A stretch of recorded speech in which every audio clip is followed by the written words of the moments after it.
What up everybody, my name is Christian and thank you guys for tuning in. In this video, I'm breaking down how I color graded the S-Log3 footage you just saw in the intro using my own Arri LUT that you can download for free. Link in the description below. I also actually added a couple of tweaks to this footage to make it look even better, and in this video I'm showing you how I did that.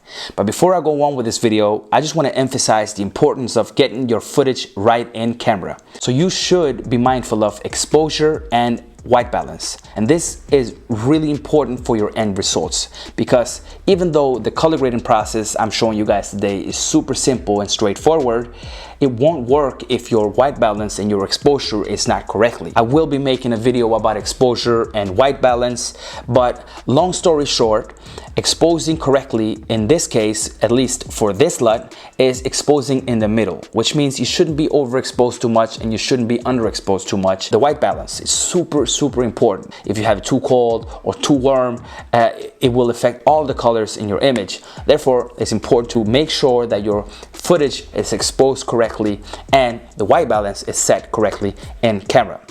So with that out of the way, let's jump straight into this color grade. Alright, so this is S-Log3 footage straight out of my Sony A7IV. And the first thing I always do when I color grade is to add an adjustment layer on top of my footage. And the reason why I use adjustment layers when I'm color grading is because it makes the process easier, and when you have many clips on your timeline, it gets the whole process more organized. So therefore I use adjustment layers for that. But you don't actually have to use them if you don't want to. If you want to download a free adjustment layer, I will leave a link to that in the description below. Alright, so now that I have my adjustment layer here, I will add a custom LUT box. Boom, there, and you can see here on the right side you have a custom LUT. So you can add any LUT you want. In this case, I'm using my Arri Cinema Green LUT that you can download for free as well. Boom, this is how it looks with my LUT applied only.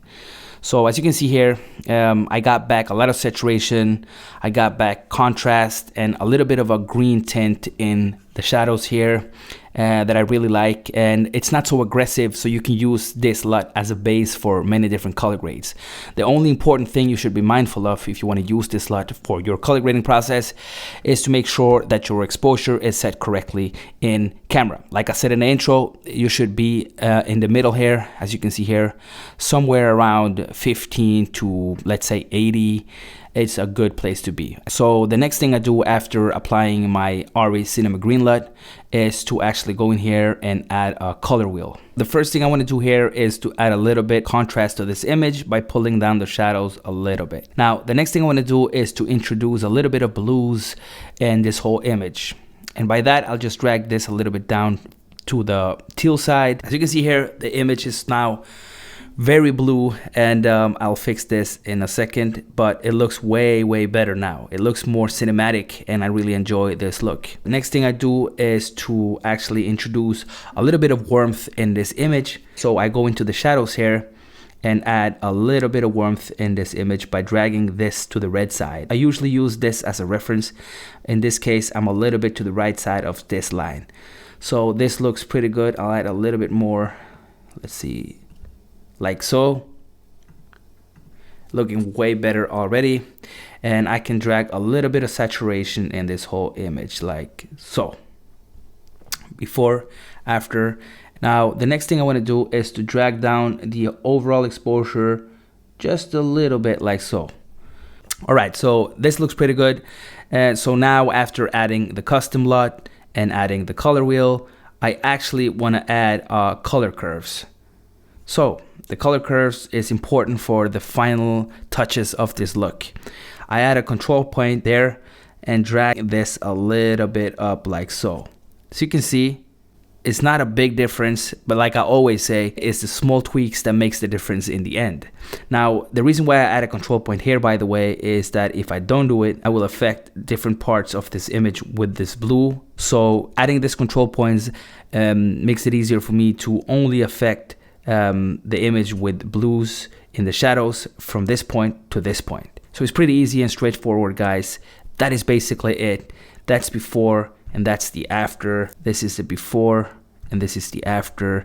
Looking pretty good. I really like this look, but we are not finished yet. Next step is to add a vignette.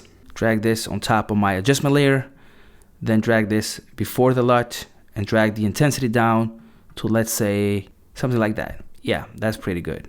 I add sharpening, so I go in here, boom, drag this on top here, and I think 2.5 is a little bit too much for my taste, so I'll just leave it at 1.5.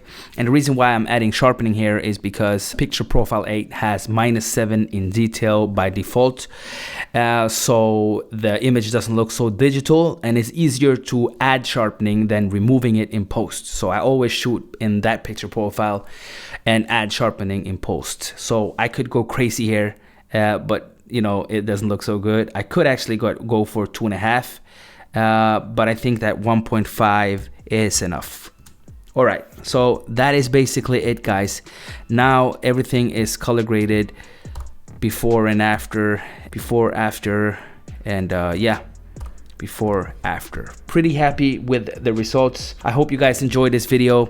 Like I said a couple of times already, but make sure to have the right exposure if you want this LUT to work. And not only my LUT to work, if you want to make your color grading process easy, make sure to have your exposure and your white balance correct in camera. That is it for this video, guys. Thank you so much for watching. I hope this video was helpful, interesting, or valuable in any way. If you have any questions, just leave them in the comments below and I'll get back to you as soon as possible.